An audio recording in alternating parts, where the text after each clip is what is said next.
Welcome back to The Code, episode 7 getting underway here. And it's good to be back. You know, still have this coronavirus thing going on. Everybody's shut down and haven't shaved in a few weeks here. But Rich, how we doing? Rich, the Scarecrow McKeegan. I'm still hanging in there. A little kind of frustrated with the call from last night that everything's still going to be shut down until May 20th. But in the grand scheme of things, it's me and my family are doing good. So I'm not going to sit there and complain. Like, a lot of people worse off than I am. Yeah, I hear you. It's definitely going to change our society forever. I even heard a few days ago where there's like a whole push to eliminate the American gesture of shaking hands going forward. That people want to there's like this movement to prevent people from shaking hands. So it definitely is interesting times we're living in. So before we get started with our guests, I just want to thank our sponsors. As always, justforpolice.com, a grassroots real estate program helping law enforcement officers through the real estate transaction process. And really good program. Check them out, justforpolice.com. And our newest sponsor, Jiu-jitsu 50. It's a lifestyle organization and for police officers that train Brazilian Jiu-jitsu, trying to get more cops to train. And Jay runs it out in Minnesota. We had him on the show a couple episodes ago. Just a great guy. I've known him a while. And he's got a whole website and YouTube channel, Instagram channel, a lot of good stuff. So just jiu-jitsu50.com. And then I want to thank Origin, and I know, Rich, you'll want to thank them as well. Nicole and everybody up at Origin in Maine sent us a whole bag of these Defender masks that they came up with due to the coronavirus situation. And we're going to donate these to, we have a lot of first responders and police officers that train with us. So whatever I have here, I'm going to be giving them away to those individuals to help protect them on the front lines.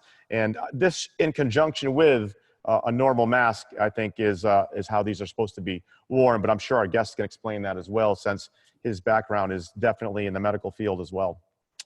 Outside of that, we'll get started. Our next guest, I've known him a long time, over 20 years now, and he used to work out here in Connecticut as a firefighter, paramedic. He was on the tactical team out here. He was a police officer out here as well, and then he moved out to Michigan, where he's a law enforcement officer out there and a canine handler, and he owns a business, Storm Training. And Ben Sonstrom, how you doing, Ben? Hey, doing good. How you doing, Rob?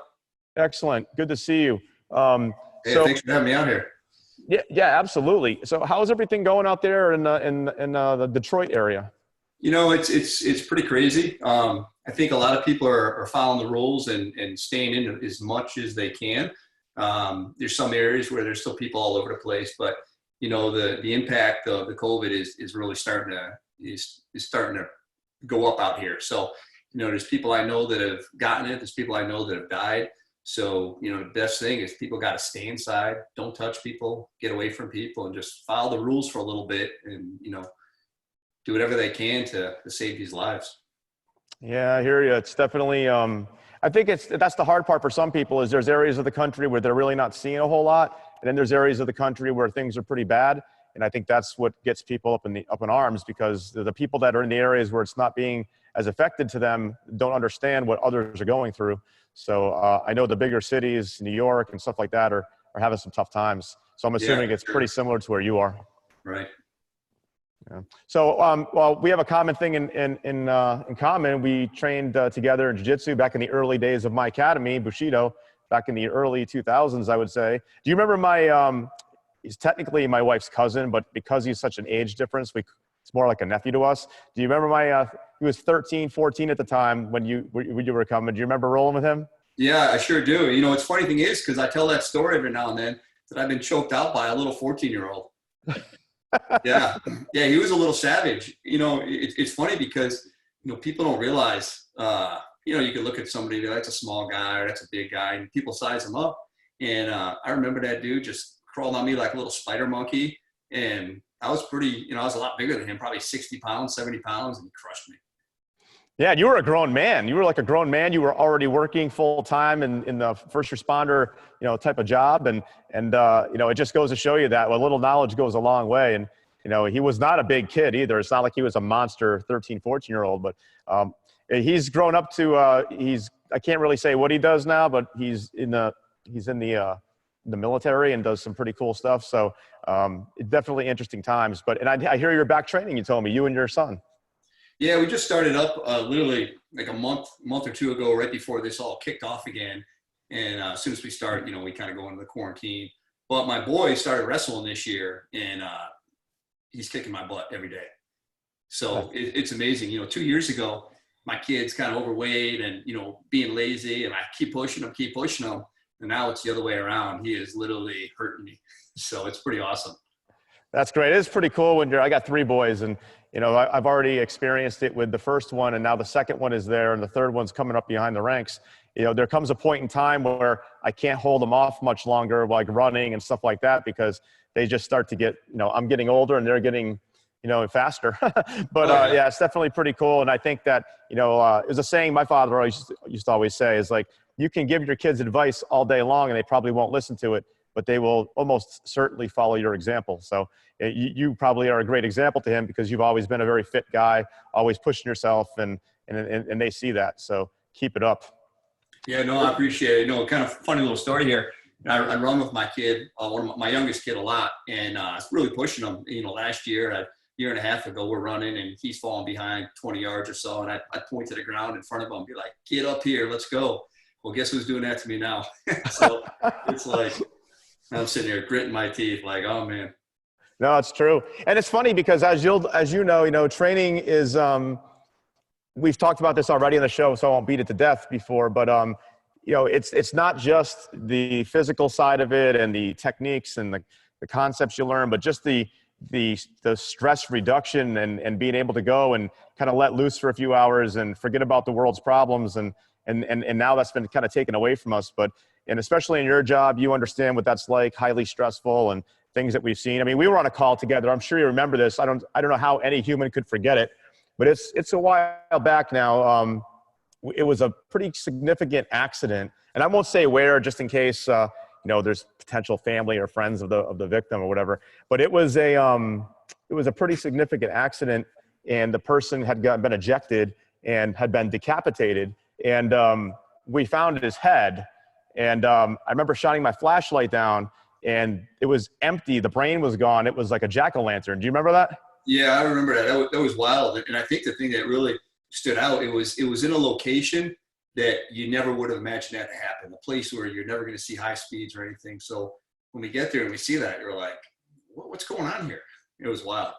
It was totally crazy. I remember the light hitting it, and it because the top of the head had come off, and it was like with the light coming out the eyes like a jack-o'-lantern. It was like totally crazy. And then we, of course, find the brain in the bushes and stuff. And people don't realize what first responders deal with and see on a daily basis, and that's not a normal thing to go to at work and see every day, But yeah, no, for sure. It was definitely interesting times. But now that leads me to your specialty. Now, obviously, you're in law enforcement. You're a canine handler. You've been attached to tactical teams and everything else, and you own the company, Storm Training. But your biggest thing has always been, at least in my mind, I always looked up to you for the tactical medical side, the TCCC, so to speak. So talk about your company, Storm Training, a little bit, and what you guys offer, and a little bit about that kind of training. Yeah, for sure. So Storm Training, we kicked off in 2017. And basically, we've been teaching this stuff for years and years. And, guys were like, hey, can you come down here and teach? Come down, we're trying to mix it up a little bit. So I said, let's make it official. Let's do some training. And, so we kicked it off. And, there's only so much time in a day, especially when you're working full time. As you know, you were, running your gym for so many years while you were working full time, and it's tough. So, we offer medical courses, tactical combat casualty care, tactical emergency casualty care, and some firearms training. But what's a little bit different with what we do is our training program is based on, hey, I can show you how to put on a tourniquet. I can show you how to recognize certain things. All these things that, you can learn some of this stuff on YouTube. You can learn it all over the place. But we offer some other things where, hey, what can we do that's going to help prepare that first responder to maybe look at things a little bit differently, increase their situational awareness, maybe prevent that attack from happening, or maybe be ready when it does happen. And, we do that kind of stuff, and it saves a lot of lives. So far, we've got people to come back and be like, hey, remember you told me about getting off the X? And we've got guys that have gotten off the X, and they've been shot, and they've lived. They said if we stayed right here, they would have died. So we get into stuff like, hey, how do we increase? How do we look for certain things? Can I tell if this person's armed? You know, if I'm going to stop this guy and I see his shoulder dipping forward, why is his shoulder dipping forward? Is he reaching under the seat for a gun? You know, there's a lot of different factors in there. And even what is somebody presenting like? If you're talking to somebody and they're agitated and they're getting ready to assault you, what do the pre-indicators look like? And they're different for a lot of people, but a lot of the times they're the same. And you've seen it, you know, day in and day out with your job out there. And, you know, look at these things. Some guys don't realize that when you're talking to somebody and they get verbal compression and they're not speaking, well, why are they doing that? Are they just being defiant? Or is it because so many things are going on in their head and they're trying to think of an out and they're ready to assault you? So stuff like that. And then how do we present ourselves? You know, the biggest thing I tell cops out there is the way you present yourself, the way you carry yourself, the way you look means a lot. You know, as you know as well as I do, you got a guy that's out of shape. That's their uniforms all tethered up. Their boots haven't been shined in 2 years. People look at that. You know, we size people up on the street. The bad guy sizes up too. So we get a lot into that kind of stuff as well. And then we mix it in with firearms. And a lot of the things we do is we integrate training. So it's not just, hey, I'm going to put on this tourniquet or we're just going to shoot at this target or shoot this qualification course. Let's put the stuff together where we're going to do it in real life and we get a lot more out of it that way. Yeah, 100%. And it's funny, like the whole situational awareness thing. It's like, my wife is pretty much, after all these years, sick of sitting in the back of the restaurant, you know, with her back to the wall. But, you know, she's learned, like, that's just where I'm going to sit, you know. And Sure. we were in an establishment not too long ago, actually, probably 4 or 5 months ago. And I seen a person walk in, and I said to her, that guy's he's got a gun. Now, I'm not saying he's a bad guy. I'm saying he's got a gun. And she's like, how do you know that he's got a gun? And I'm like, because he keeps taking his elbow and pressing it against his side. He's done it like 3 times already standing in line. And that's a person that's uncomfortable wearing a gun. So, you know, they're always checking to make sure it's there, And sure enough, he went to pay and his shirt kind of came up. You can see the butt of it. And he's probably a concealed carry permit holder or whatever. And then later she's just shaking her head. She's like, you know, I would have never even noticed that, you know, and that's kind of the thing that you're talking about, I'm assuming. Yeah, absolutely. And that's a big thing too, is how do you recognize the armed subject? And as you know, it could be another police officer. It could be somebody working undercover. It could be a bad guy. It could be just concealed carry holder. You never know. And there's so many different things that they do. And we notice we do it ourselves. You know, you're talking about a security check right there. We're talking when somebody walks up the stairs or walks up on a curb and, you know, maybe their gun's not in a holster. Maybe it's just in their waistband where, well, guess what? It's not secure. I got to make sure it's okay. And, you know, things like that, the way they look at the police, the way that they interact when they see you, the way that their stress starts building up where they, you know, their head starts going on a swivel, they start twitching, they start getting sweaty. There's endless little factors there where sometimes people don't realize, but when you start realizing that stuff and you're dealing with somebody, we could like, let's change our tactics. Let's change what we do. Let's call for backup. Let's do things a little bit differently. Let's do things safer and prevent those attacks from happening if we can. Yeah, 100%. 100%. Now, you have, with all the classes you offer, I know you do something that's kind of, you wrote a bill, I believe, out in Michigan, correct me if I'm wrong, or you helped write a bill with canines and being able to transport them with ambulance into the thing, get them the care they need if they're injured. Can you explain that a little bit? Yeah, absolutely. So, you know, as we know, as humans, if we get hurt, we go to a hospital. Real simple. If we get in an ambulance, we get in a private car, we get there. If you're a canine, you're in law enforcement, well, we got to find the right hospital to go to or the right veterinary clinic to go to. And all of them aren't the same. We know that. So, you know, there's some places that are open 8 to 4, kind of a small mom and pop. They do great work, but they're not as established as, hey, somebody has a gunshot wound, a dog has a gunshot wound, the dog's been stabbed, the dog needs surgical interventions right now. Well, what do we do? How do we get them there real quick? And I'll kind of tell you the background on how this started is one of my partners, we were doing an operation, and his dog cut himself right above the eye, and there's a small artery above the eye, and it just starts, you know, squirting blood all over the place. Pretty friendly dog to the other handlers out there. So we put an emergency trauma dressing on it, secure it, good to go. We put him back in the insert in the back of the police cars, you know, the trucks, just like you guys had back in your place. And we get him to this place as fast as we can. So once we get there, and now there's no room for a handler to be in there. It's a small cage, right? A small kennel. So we get him up there, and he already pulled this thing off. You know how dogs are. and there was just blood everywhere. One of these things where the dog could have bled to death. So we said, how do we fix this stuff? So we did a couple things. One, we found, let's put together some kind of a spreadsheet, some kind of a document, and we do research on every single veterinary clinic in the state of Michigan, every single one. So it was a lot of work amongst a lot of people. And we say, hey, if your dog is injured, you know, there's 20 clinics right here. This is the one to go to. Just like you're going to go, hey, where's the trauma center closest to West Hartford? You know, which one can you get to? St. Francis or Hartford, whatever it might be. You want to go to the right hospital. You don't want to go to a little urgent care down the street. So let's figure that out. Let's get guys some training as best you can is, hey, the canine medicine is a little bit different than human. Some are the same, some's different, but we have to be able to secure that dog, muzzle that dog, and do a lot of things to save that life. And then now, how do we get them there? Because if I put them in the back of that police car and I need to secure direct pressure, I need to secure his airway, I can't do anything with them. So basically, we wrote a proposal and went and testified House of Representatives and said, hey, we want to be able to transport these police canines in an ambulance. And actually worked out real well. It was wasn't much opposition. There's always a few people that oppose it because that's just how it goes. And signed and good to go with our last governor. And so now in the state of Michigan, anywhere, if a police canine is injured, they go in an ambulance. Now we have to go with them. We have to treat them and handle that. We always get help from people, of course.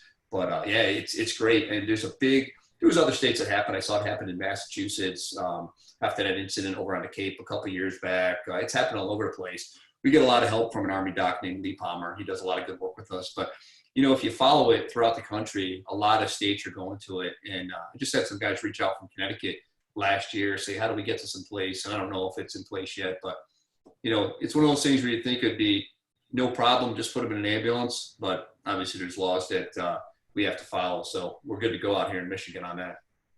So this past year, you were at the SWAT challenge, weren't you? Yeah, sure was. And you had what was it? It was SWAT challenge, and then they also had the tactical emergency. Fill me in on that one. Yeah, so that's the tactical rescue challenge. So we started that about 2 years. Well, we started in 2018. And, you know, we were coming out there and we were teaching some medical classes for the SWAT challenge prior to.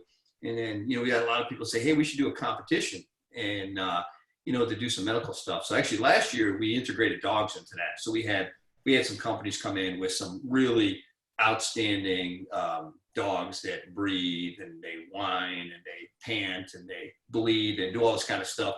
Like we consider them, we call them high fidelity mannequins. And it was great to be able to use this kind of stuff out there. So integrate that because a lot of guys don't have the experience, especially when you don't tell them. Now they have to deal with it in a competition. It's a little bit differently. But so that competition was started as not just as a tactical rescue or a tactical medical thing. It was more of, hey, police officers every day are forced to make decisions. They're forced to do rescues. We know nationwide if something happens bad, the average response time for a SWAT team, a full SWAT team, it's going to take a little bit of time. So if something's happening, a guy's bleeding out, a lot of guys are going to do something and they're going to go ahead and they're going to do a hasty rescue.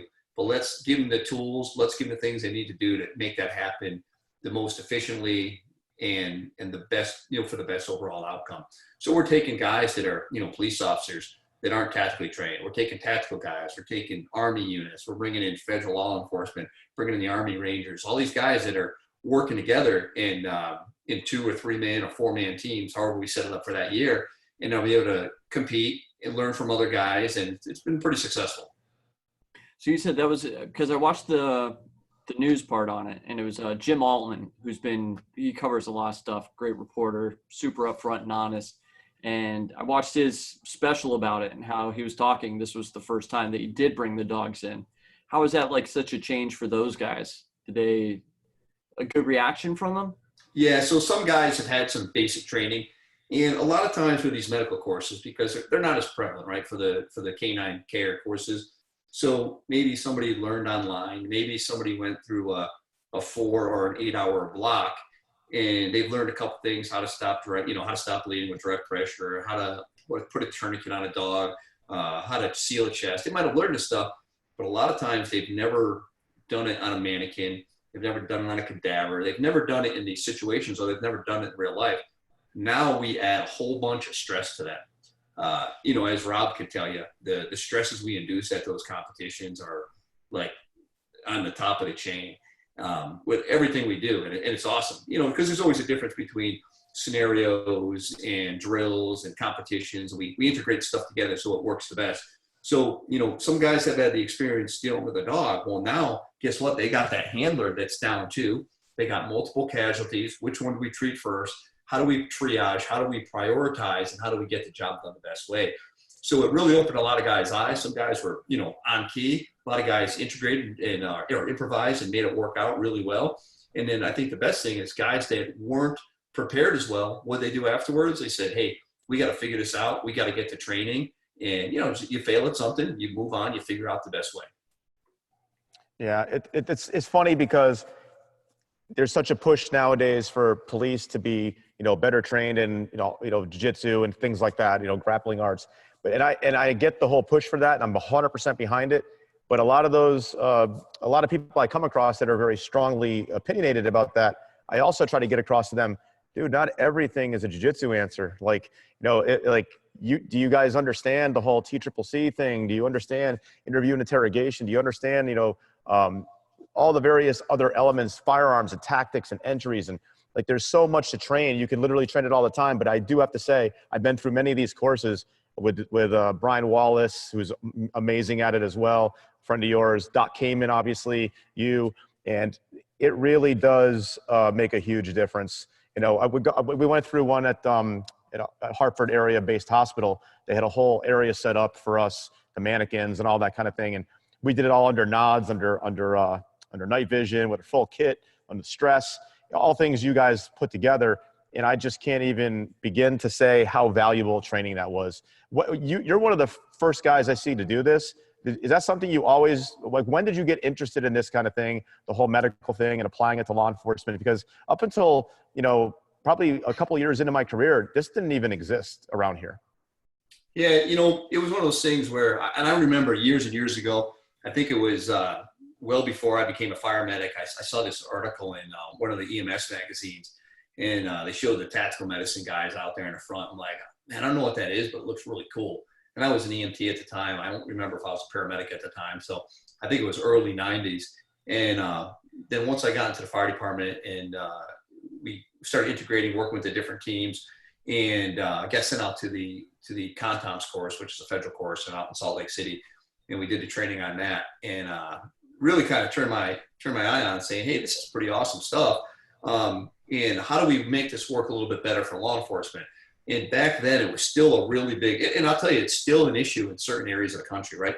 Where, you know, the NTUA put a position statement out and said, tactical medics, tactical EMS should be a part of every single SWAT team out there.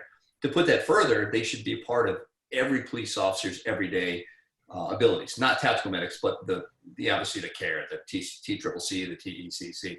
So how do we take that stuff and we make it work? And, you know, back in the day, when we're working with the different teams, working with your old team, working with Meriden, with the Feds, North Central team, all these different teams, let's get it in there. And it was always a little opposition. Well, what do we need a medic for? What do we need this and that for?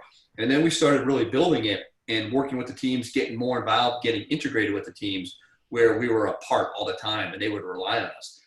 Majority of the injuries or the medical problems that happen, it's not on operations, it's during training, right? And we train a lot. I remember one of the guys had a heart attack during training.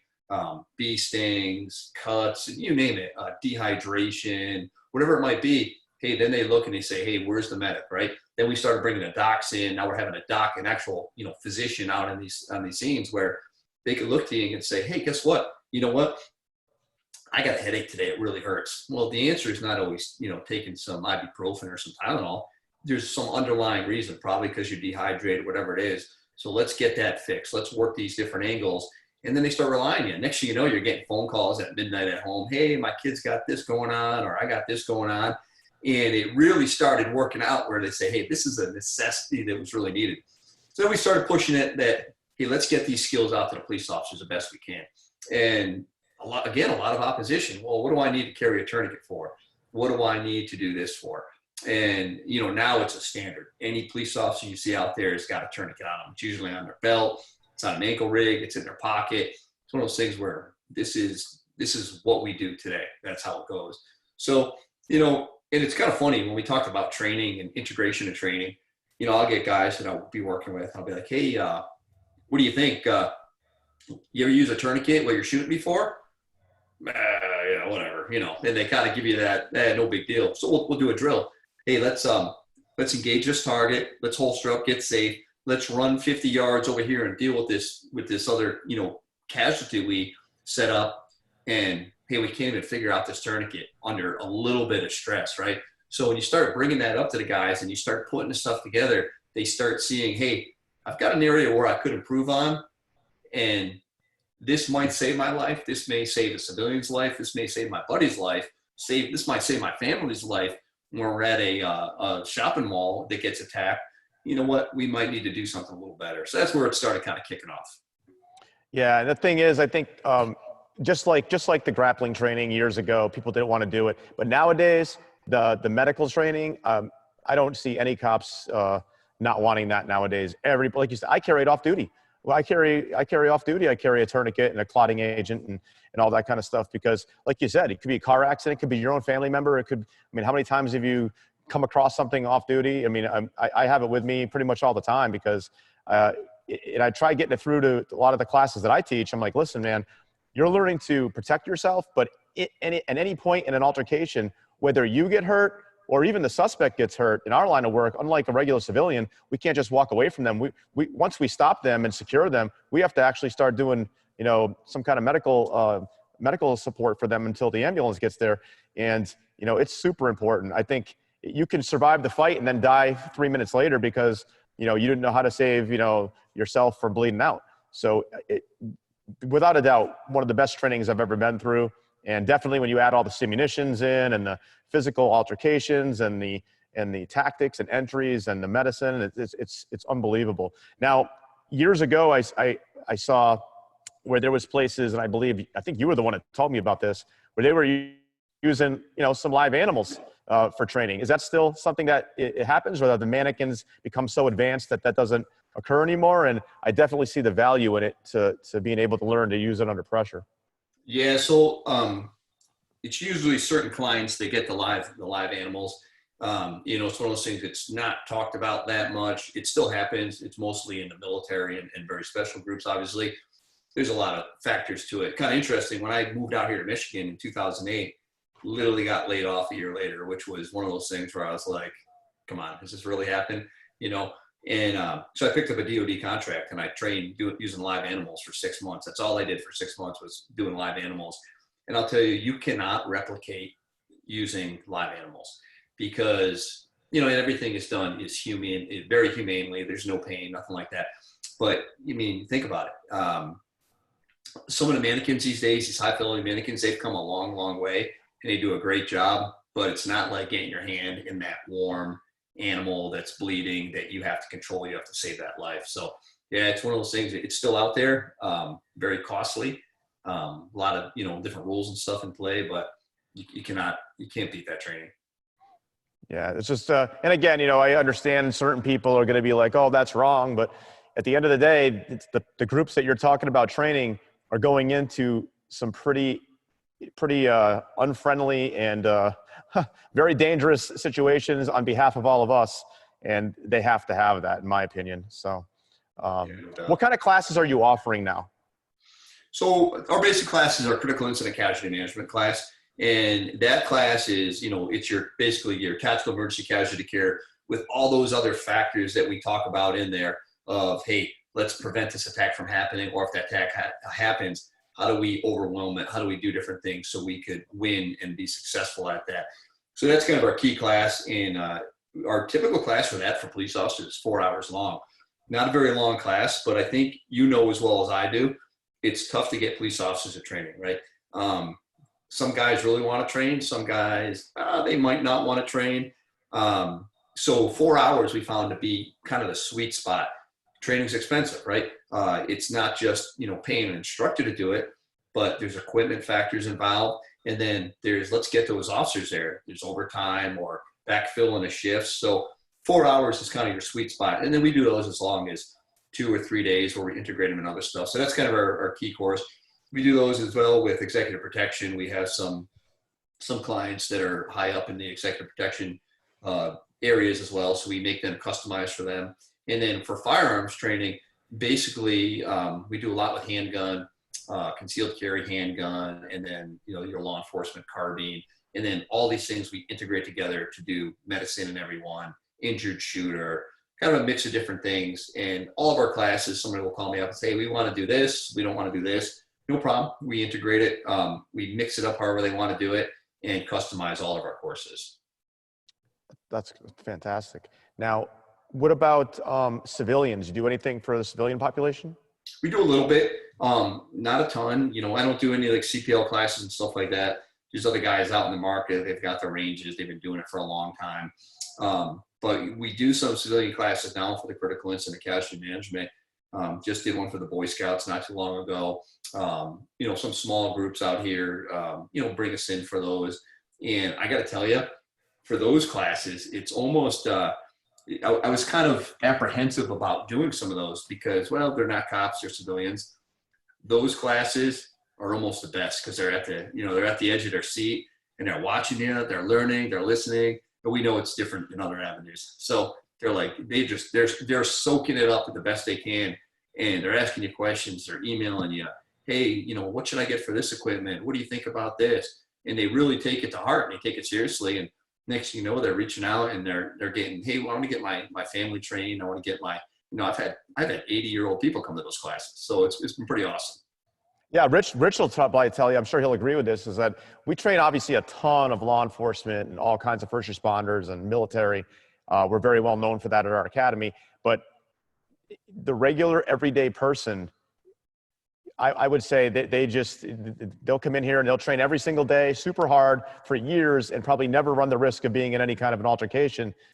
Yet a cop, you know, we'll train, you know, you have to him and haw the whole way here. Once they're here, they'll train, they'll do it. But, and of course, there's the ones that truly want to train. The ones that train a lot are unbelievable. The ones that don't really want to, we're preaching to the choir, you and I. But Rich, would you agree that the regular people we get, I mean, they love it?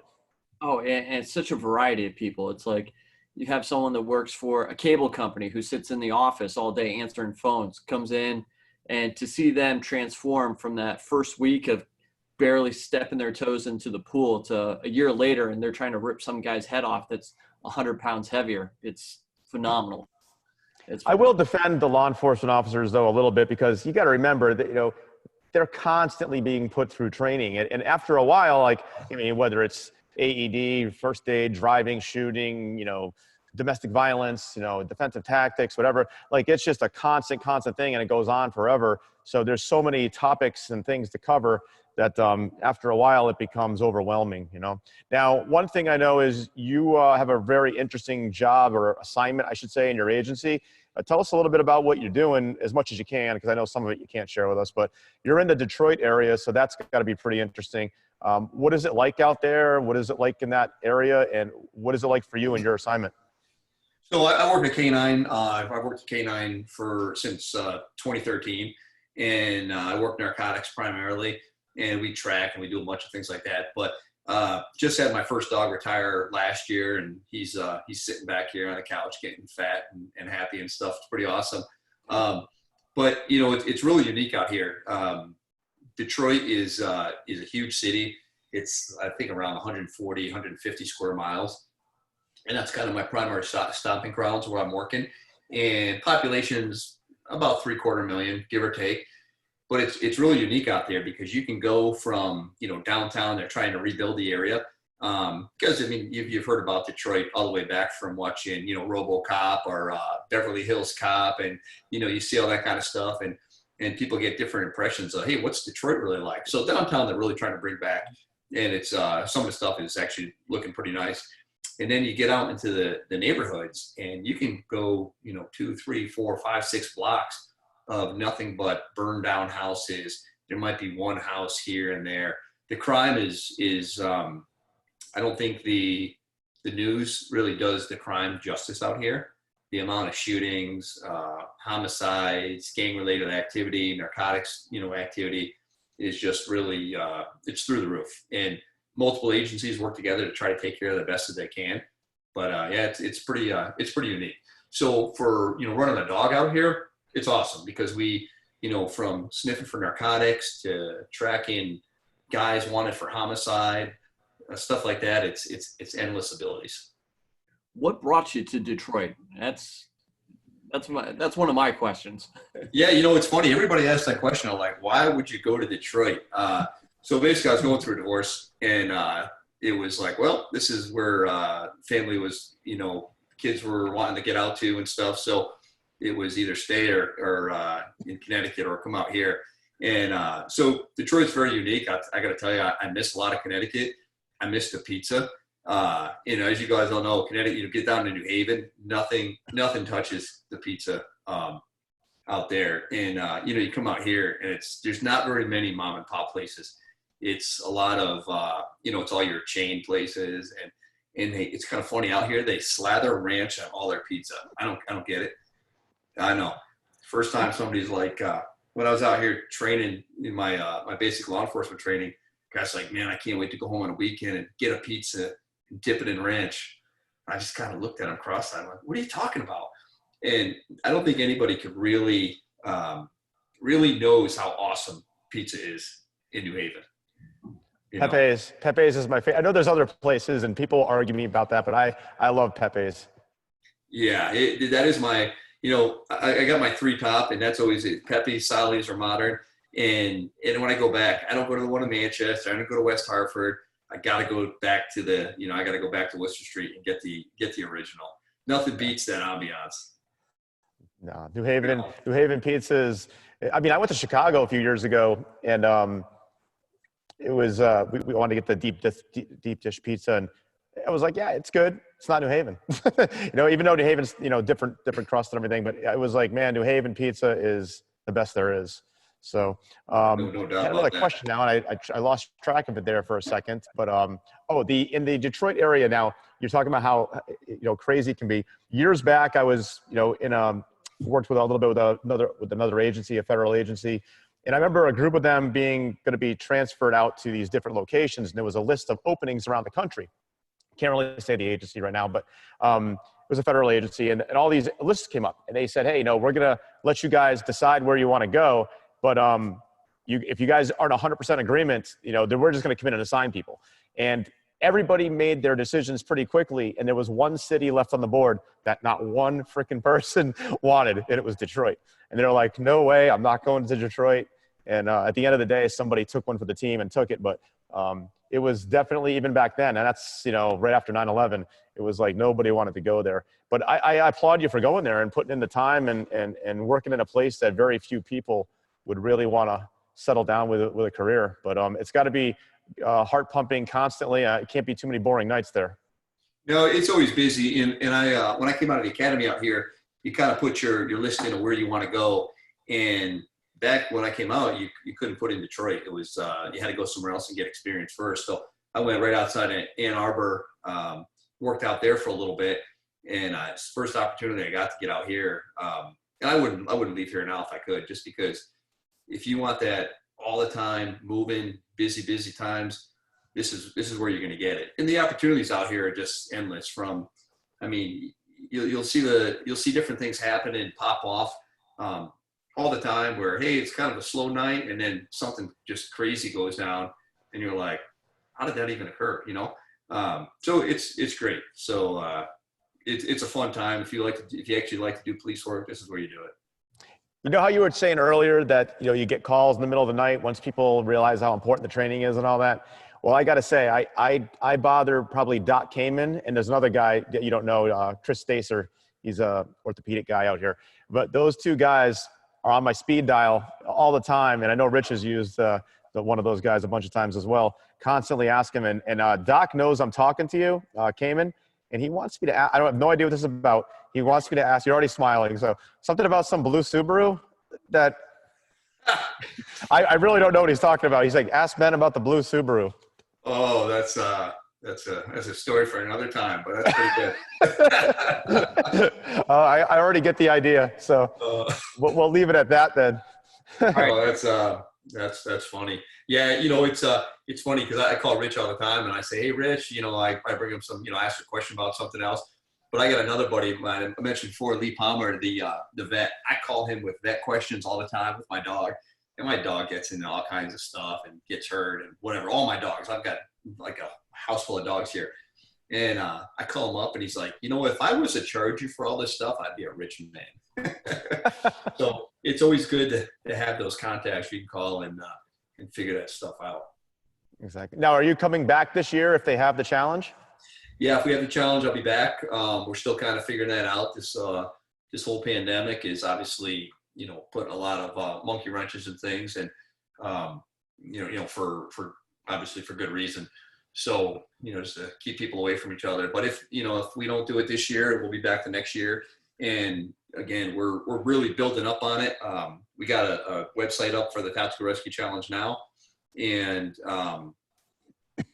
put a lot of good information on that. But you know, I've got people reaching out. They want to get more teams in, and yeah, it's awesome. So it's one of those things we look forward to every year. Now, we're not 100% settled with all this, but we've been talking for a few months now about the possibility of the two of us kind of combining together for a course, combining what you do and what I do, which I think would be a pretty cool situation. Still interested in that? Oh yeah, I think we could put together an awesome program for sure. Well, we got to talk about that at a later time here, but I really appreciate you coming on. It's good for people to hear about this side of training, because I think that even the martial artists that listen to this that maybe don't work in law enforcement, you know, you can train for self-defense and say you do self-defense and all that all day long, but at the end of the day, if you can't help save yourself right after that altercation, you know, survive after the fight, so to speak, until you can get to medical help, you know, it could be all for nothing. It could be that you won that altercation only to die a few minutes later. So I think that training like you do there's really not much else, you know, more important than what you do. So thank you for what you do. I know it's a lot of work, but it's got to be a passion, and you've definitely been part of that since I mean, you're the first guy, you and Cayman are the first guys I ever remember doing this. And now you've taken it throughout your career, and I applaud that for sure. So stay safe out there in Michigan, and you know, by all means, you're always texting me anyways, you know, with some good stuff over every day. I got a text from Ben, and I laughed. So I appreciate those. And when you come out here, Rich and I will have to head down to New Haven with you and get some pizza. Yeah, no doubt. And you know, just a little side note there too. You know, we talk about training and all that, and as you know, both of you guys being trainers, you know, I think the biggest thing with trainers too is once we're trainers, our training doesn't stop. You got to get out there, you got to train, you got to learn new stuff. And for instructors out there, the biggest thing is just finding what's out there, learning more. And almost the best thing is you learn something, because I go to different classes all over the country all the time, and you learn something from somebody else. Make sure you give that guy the credit. You know, hey, I learned it from this guy. Most of the stuff we don't make up on our own. And but no, it's a good point. Staying active, staying training. You know, same as jiu-jitsu. It's important. But no, I really appreciate you having me on, and really looking forward to doing those classes in the future. Awesome. Thanks a lot, Ben. And stay safe out there, okay? Hey, thanks. See you guys. Have a good one. You too, Ben. Thank you.